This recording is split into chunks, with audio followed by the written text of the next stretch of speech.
क्या आप जानते हैं कुंभ की महिमा के बारे में?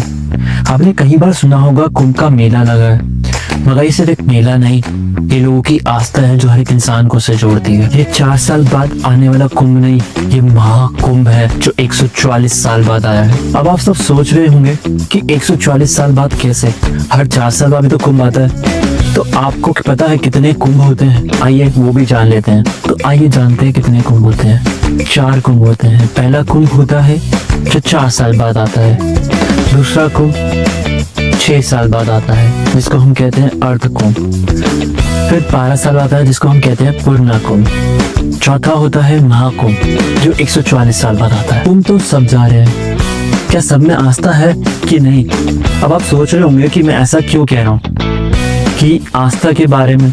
आइए वो भी जान लेते हैं कि मैं ऐसा क्यों कह रहा हूँ। ये देखिए, लोग ट्रेनों पर पत्थर मार रहे हैं, कोई आईआईटी बाबा के चक्कर में है, कोई मोनालिसा की आंखों में खोया है, और कुछ लोग सिर्फ साधु महात्माओं को परेशान करने आए हैं। एक परिवार की कहानी सुनाता हूँ।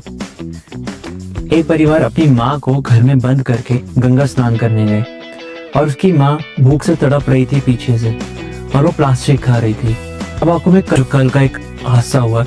एक अपनी वाइफ के साथ गंगा स्नान करने आया और उसने होटल में जाके अपनी बीवी का कत्ल कर दिया, और घर जाके अपने बच्चों को बोला कि तुम्हारी माँ कुंभ में खो गई। लेकिन हम लोग कभी समझ ही नहीं पाते असली कुंभ का महत्व क्या है, हम क्यों जा रहे हैं वहाँ। समझते हैं कुंभ का असली महत्व क्या होता है। तो असली महत्व क्या है? साधु संतों की सेवा करना, उनके दर्शन करना, उनका आशीर्वाद लेना। वो कई सालों से तपस्या कर रहे हैं, वो कभी कभी बाहर आते हैं जैसे कि महाकुंभ में, तो उनका आशीर्वाद लेना, गंगा स्नान करना, माँ बाप की सेवा करना, दान पुण्य करना, ये है असली गंगा स्नान।